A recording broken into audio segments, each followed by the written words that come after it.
ఓం గం గణపతయే నమః.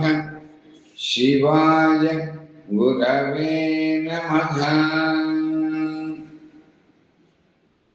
ఈ 246వ రోజున వేదముతో సమానమైనటువంటి శ్రీ శివ మహాపురాణము రుద్ర సంహిత కుమారఖండములో ముందుగా శ్రీ వేదవ్యాస మహర్షి విశ్వజనని జనకులకు మరియు వారి కుమారుడైనటువంటి ఆ విఘ్నరాజైనటువంటి ఆ గణేశునకు ప్రార్థన చేసి ఈ మహాపురాణమును గురించి వర్ణించదును అని తెలిపినాడు.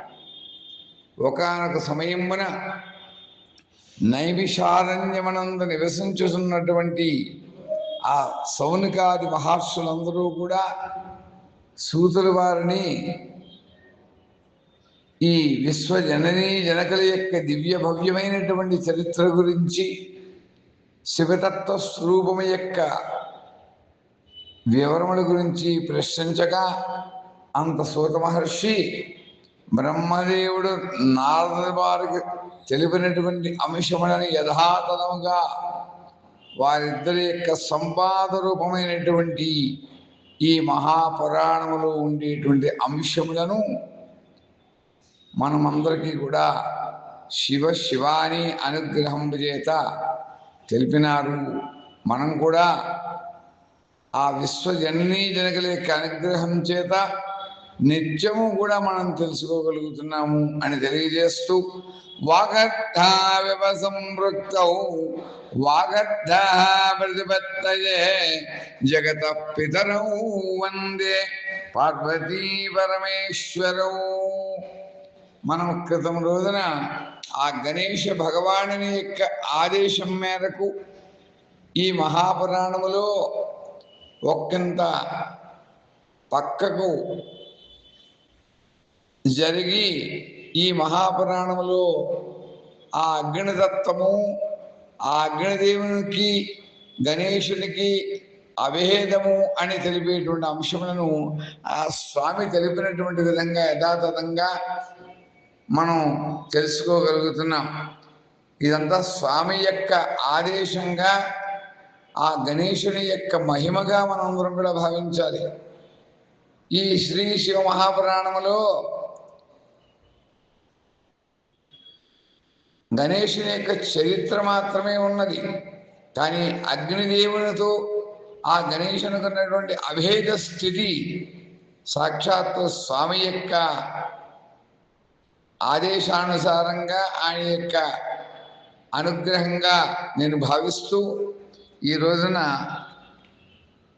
ఏ విధంగా గణేశుని యొక్క వాహనమైనటువంటి మూషికము అది కూడా అగ్ని రూపమేనని తెలుసుకోగలిగాం. అగ్నిదేవేభ్యో నిలాయతః హాకూరూపం కృత్వా సహ పృథివ్యాం ప్రావిశత్ సవూతీః కుర్వాణ పృథివీమనుసమచరత్ తథాకు కరీశమభవత్ అని చెప్పబడ్డది. అది ఏమిటి అంటే దాని యొక్క అర్థం, అగ్ని ఒకప్పుడు దేవతలపై కినుక వహించాడు. వారికి అగపడకుండా దాగుటకై మూషిక రూపాన్ని ధరించాడు. ఒక భూమిలో బిలముని ఏర్పరచుకున్నాడు. మూషిక వాహన రూపం ధరించి అగ్నిదేవుడు ఆ బిలము నుండి వెలువడినటువంటి మట్టిలో అగ్ని యొక్క సాయుజ్యము ఇమిడి ఉన్నది అని తెలుసుకోవాలి. కావున ఈ మట్టిని అగ్ని కర్మకాండగా, యజ్ఞాంగము శుభకర్మలందు యజ్ఞ వేదికగాను వాడుటలో అగ్ని హేతువైనటువంటి ఈ మట్టిని అగ్నితో సమానము అని మనందరం కూడా తెలుసుకోవాలి. అంతేకాదు వినాయకుడిని సిద్ధపరచుటకు ఆ మట్టిని వాడేటువంటి వారు అని కూడా మనం అర్థం చేసుకోవాలి. ఆ వినాయకుడిని సిద్ధపరచడం కోసం ప్రతినిత్యము కూడా మనం ఆ మృత్తుకతో చేసేటువంటి ఆ గణేష ప్రతిమలలో ఆ మట్టినే వాడుతూ ఉంటారు. అని ఆ తైత్తరీయ బ్రాహ్మణంలో తెలుపబడింది. కాబట్టి ఈ విశేషముల అన్నింటినీ కూడా గణపతికి వర్తించినట్లుగా అగ్నిదేవునికి కూడా వర్తిస్తాయి అని సుస్పష్టంగా తెలుస్తూ ఉన్నది. గణేశో వా వాగ్నివా యుక్తో విష్ణువాత సమన్వితః వర్ణద్వయాత్మకో మాత్రశ్చతుర్వర్గః ఫలప్రదః. ఆ గణేశుడిని గురువు అంటారు. ఆ గురువు యొక్క శబ్దంలో ఉండేటువంటి గా అని అంటే గణేశుడు, ప్రకారము అంటే అగ్ని అని, ప్రకారం అగ్ని బీజాత్మకమైనటువంటిది. ఈ రెండింటికి ఉన్నటువంటి ఉకారము విష్ణువుగా ఈ రెండింటికి కూడా సమన్వితము అని బ్రహ్మదేవుడు కళితో అన్నాడు. చతుర్వింశ గురువులలో అనగా దత్తాత్రేయుడి వారి యొక్క పురాణంలో తెలుపుతారు 24 మంది గురువులు ఉన్నారు అని చెప్పారు స్వామి. అంటే చతుర్వింశతి గురువులలో పంచభూతములు గురువులే అని, అందులో అగ్ని ఒకటి అని, అంతేకాదు అగ్ని నుండి నాకు ఈశ్వరదత్త గురుత్వము తేజస్సు వెలువడ్డాయని శ్రీ అవధూత దత్తగురువు యదుమహారాజుతో చెప్పినట్టుగా పురాణములలో ఉన్నది. అంటే 24 గురువులలో పంచభూతములు గురువులే అవుతాయి. అందులో అగ్ని ఒకటి. అగ్ని నుండి ఆ దత్తాత్రేయునికి ఈశ్వరతత్వం గురుత్వం అయింది. అది తేజస్సు వెలువడుతుంది ఆ గురుత్వం నుంచి అని ఆ దత్తాత్రేయుడు వారు అవధూత ప్రభువు కాబట్టి ఆయన యదు మహారాజుతో పలికాడు ఆ విధంగా. అలాగే వినాయకుడి యొక్క నామములలో లం లంబోదరాయ నమః, రం అగ్నితత్వాత్మనే నమః అని మనందరం కూడా పంచోపచారీ పూజల్లో చెబుతూ ఉంటాం. ఆ విఘ్నేశ్వరుని యొక్క షోడశనామంబడిలో లంబోదరాయ నమః అన్నది. అంతేకాదు పంచోపచార పూజలో రం తేజస్తత్వాత్మనే అగ్నితత్వాత్మకంగా చెప్పబడుతుంది.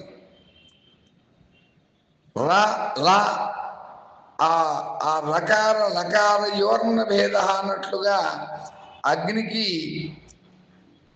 అగజాననికి అభేదము అని చెప్పక తప్పదు, చెప్పాలి అని అర్థం. ఆ గజాననికి అగ్నిదేవునికి కూడా అభేదము అని ఈ యొక్క విషయం ద్వారా మనకు అర్థమవుతుంది. ఉభయులు కూడా ఏకవంశి తత్వాలు కలవారే. అంటే అగ్నిదేవుడు గణేశుడు కూడా 21 తత్వములకు ప్రతీకలు కాబట్టి ఆ సంఖ్య అగ్నిదేవునికి గణేశునికి కూడా మహాప్రీతి. ఆ విధంగా అగ్నికిని ఆ గణేశుడికి కూడా అభేద నిరూపణతో ఆరాధించడం సర్వ జగత్ కళ్యాణదాయకం అవుతుంది. అందువలనేమో ఈ అగ్నిదేవుడు ఆ గణేశుని యొక్క పుట్టుకతో నూతన వస్త్రాన్ని బహుకరించారట. ఆ అనుబంధము ఆప్యాయతతో ఉన్నది. ఆ గణేశుని యొక్క తత్వము అనేక శక్తులుగా విభిన్న గుణాలుగా మయా భాగ్యా దేవతయా ఏక ఆత్మ బహుధా స్తూయతే అన్నట్లుగా ఒకే వ్యక్తి ఒక్కొక్క దశలో భిన్న భిన్న రూపాలుగా పిలువబడుతూ ఉంటారు. మయా భాగ్యా దేవతయా ఏక ఆత్మ బహుధా స్తూయతే అని దాని అర్థమని. అంటే ఒకే వ్యక్తి ఒక్కొక్క దశలో భిన్న భిన్నమైనటువంటి రూపాలుగా పిలువబడుతూ ఉంటారు, స్తుతించబడుతూ ఉంటారు, ఆరాధింపబడుతూ ఉంటారు అని ఎవరన్నారు అంటే యాస్క మహర్షి అన్నారు. అందుచేత ఆదిలో గణపతిని ఆరాధించడం ఏ విధంగా ఆచారంగా ఉన్నదో ఆ అగ్నిదేవుణ్ణి కూడా ఆరాధించడం కూడా ఈ లోకంలో ఉన్నది. ఆ రెండు కూడా శుభప్రదములే. శ్రీ మహాగణపతిని అగ్నిభువే నమః, అగ్నిముఖాయ నమః అని ఆ అగ్నిది ఆ యొక్క మహాగణపతి నామావళిలో స్తుతింపబడుతూ ఉంటుంది. ఎప్పుడు కూడా మనందరం కూడా స్తుతిస్తూ ఉంటాం ఆ మహాగణపతిని. అగ్నిభువే నమః, అగ్నిముఖాయ నమః అనే నామాలతో మనం కీర్తిస్తూ ఉంటాం. త్వమేవ ప్రత్యక్షం తత్వమసి అని గణపతి దేవుని యొక్క అధర్వణ శీర్షోపనిషత్తులో చెప్తారు. త్వమేవ ప్రత్యక్షం బ్రహ్మాసి, త్వమేవ కేవలం కర్తాసి, త్వమేవ కేవలం హర్తాసి అని చెబుతూనే త్వమేవ ప్రత్యక్షం తత్వమసి అన్నారు. అందుకే అగ్నిద్వై దేవానాం ప్రథమః అని కూడా అన్నారు. అగ్నేర్భవతీత్యగ్నిభూ. అందుచేత ఆ అగ్ని వల్ల పుట్టినటువంటి వాడు పంచభూతాత్మకమైనటువంటి ప్రకాశమైనటువంటి వస్తువుగా స్తుతింపబడాడు అని చెప్పుకోవాలి. అందుచేత అగ్నిముఖాయ నమః అంటే అగ్నిదేవుడు సాధ్యమైనటువంటి కర్మలకు పూర్వమందు చేసేటువంటి అంగకర్మ సముదాయమై ఆ వస్తువుగా స్థితింపబడినాడు. అగ్నిముఖి అంటే నల్లజిల్లేడు గాయత్రీ మంత్రము ఆ వంట ఇల్లుగా అగతి కుటిలం ఊర్ధ్వం వా గచ్చతీత్యగ్నిగః,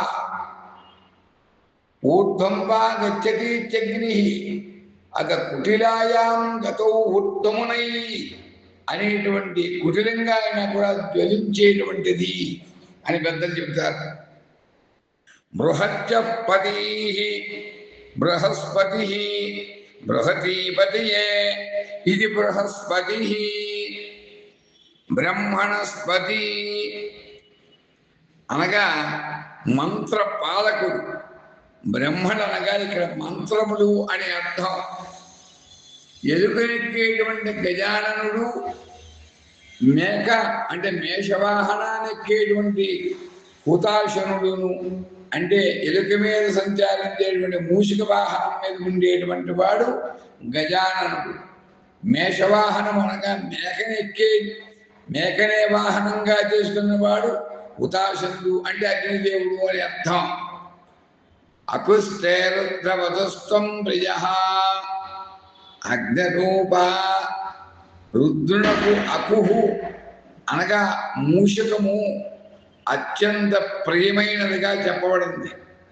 అకువాహన, అకుహు అంటే మూషికము అని అర్థం. ఆ అగ్ని రూపంలో ఉండేటువంటి ఆ రుద్రునకు ఈ యొక్క మూషికము అత్యంత ప్రియమైనదిగా చెప్పబడ్డది. ఆపోరగ్ని అలా అనడంలో ఆపహ అంటే నీళ్లు అని అర్థం, అగ్ని అగ్ని అనే అర్థం. ఆపోరగ్ని అంటలో నీరే అగ్ని అంటారు. మనం లోకంలో చెబుతూ ఉంటాం జలం నుంచే కదా నీళ్లు వస్తున్నాయి. అందుచేత ఈ అగ్ని ఉపాసన చేసినప్పుడు కూడా అగ్నిని ప్రజ్వలనం చేసి అప్పుడు మనం అరితేను మన్యస్వ, అనుమతేను మన్యస్వ, సరస్వతేను మన్యస్వ, దేవసవిత ప్రథవీ అని అగ్ని కార్యాన్ని ప్రారంభించేటప్పుడు ప్రతి హోమంలో కూడా ముందు ఆ నీటిని నాలుగు వైపులా కూడా మనం ప్రోక్షణ చేస్తుంటాం. అలాగే హోమం ఆఖరిలో కూడా అదితేన మగ్గుస్తాహ, అనుమతేన మగ్గుస్తాహ, సరస్వతేన మగ్గుస్తాహ, దేవసవిత ప్రథవా అని మనం చెబుతూ ఉంటాం. అంటే ఆపోరగ్ని అంటంలో ఆ నీరే అగ్ని. అంతే దాని అర్థం ఏమిటంటే నీటిలోనే అగ్ని ఉన్నది అని చెప్పడంలో ఆపోవై గణనాయక, ఆపోవై గణనాయక నీటికి ప్రతీక గణపతి అని గ్రహించుకోవాలి. అగ్ని సామరూపమైనటువంటి వాక్కులకు ఆ మంత్రాలకు అధిపతి ఎవరు అంటే గణపతి. కనుక గణపతి ఎవరు అంటే వాక్పతి బ్రహ్మణస్పతి, వాక్కు అధిపతి. ఆయనే బ్రహ్మణస్పతి కూడా అవుతాడు. గణపతి ఆ గణపతిని వాంగ్మయుడని, ఆ వాంగ్మయులకు అధిపతి అగ్ని అని పెద్దలు చెబుతూ ఉంటారు. అంచేత గణపతి వాంగ్మయుడని, ఆ వాంగ్మయానికి అధిపతి అగ్ని కాబట్టి ఆ శ్రీ గణపతిని శ్రీపతి వాగీశ పూజ్య చరణాయ నమః అని స్తుతి చేస్తూ ఉంటాం. శ్రీ గణపతిని ఏమంటామంటే ఆ శ్రీపతి వాగీశ పూజ్య చరణాయ నమః అంటే త్వం వాంగ్మయస్త్వం చిన్మయః త్వం భూమి రాపో నలో నిలో నభః త్వం చత్వారి వాక్పదాని. ఇదంతా కూడా గణపతి అథర్వణ శీర్షంలో చెప్పబడింది.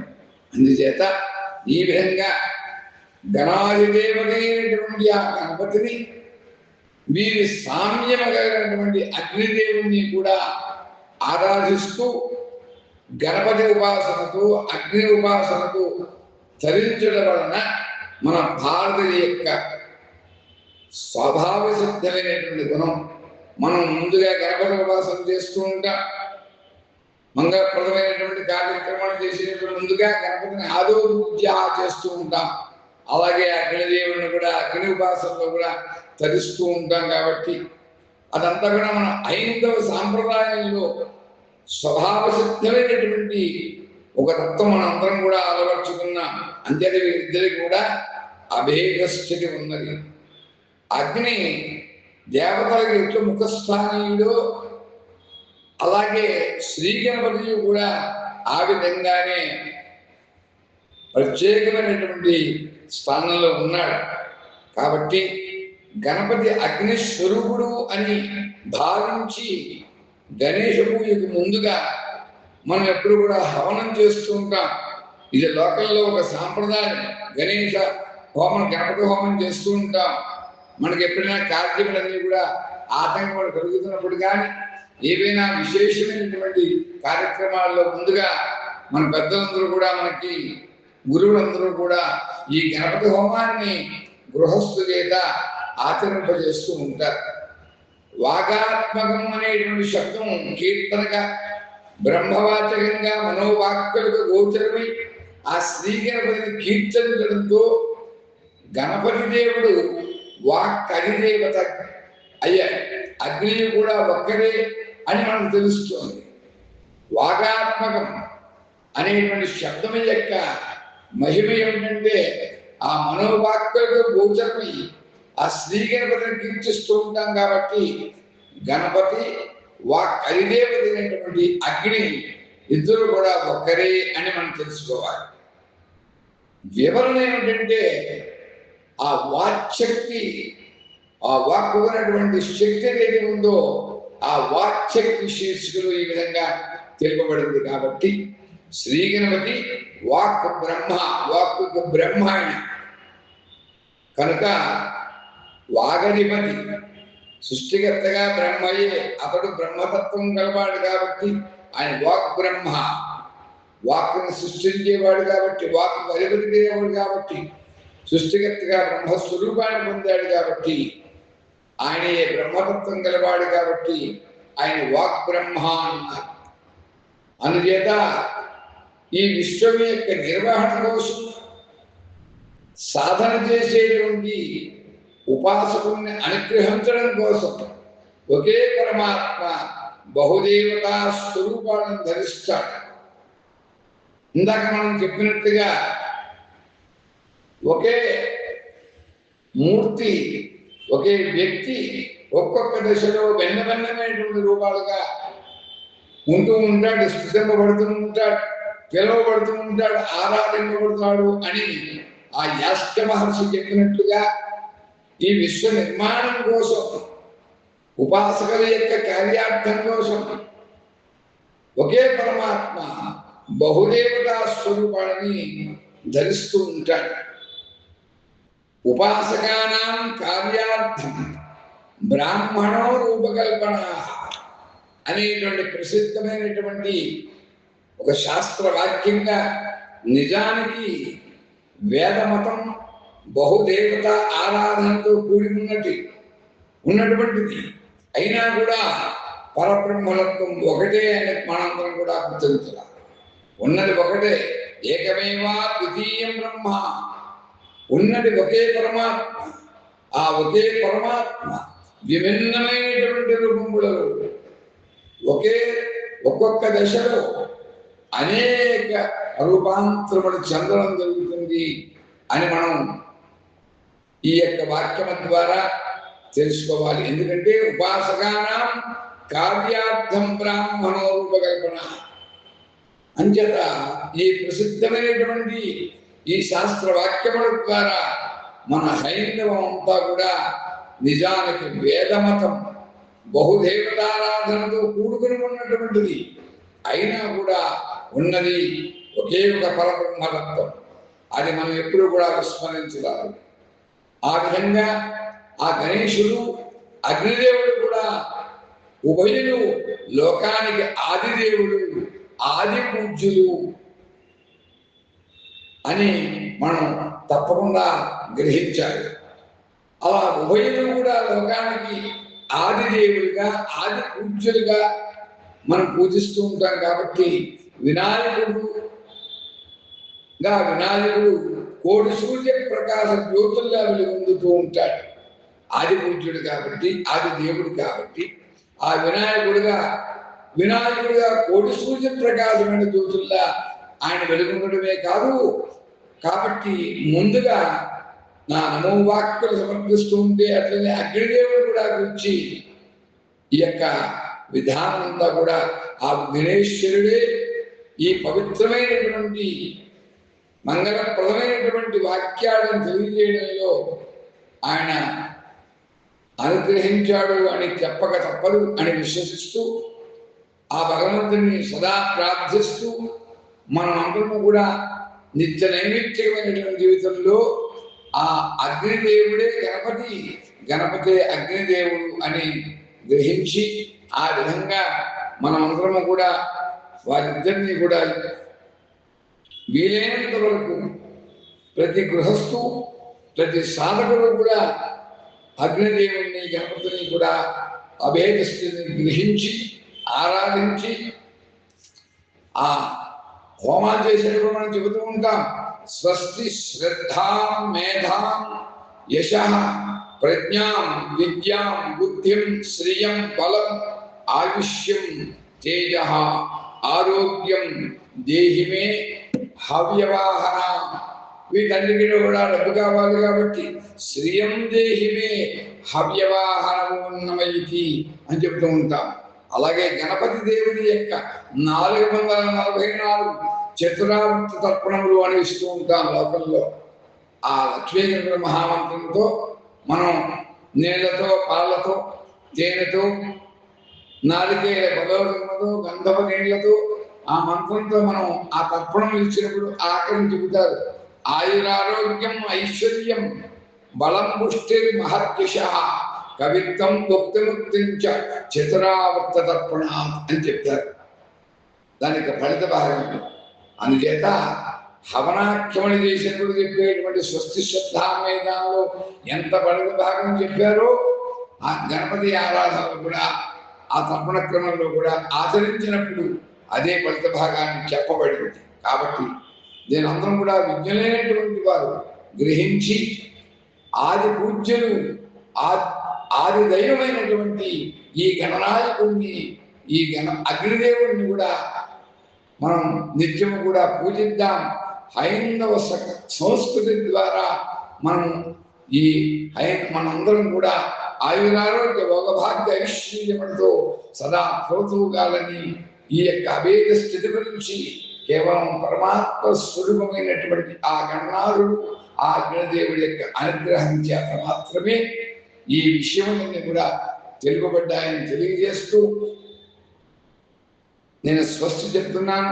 స్వస్తి ప్రజాభ్య పరిపాలయంతాం న్యాయేన మార్గేణ మహిం మహీషాః గోబ్రాహ్మణేభ్యః శుభమస్తు నిత్యం. లోకాः సమస్తాः సుఖినో భవంతు.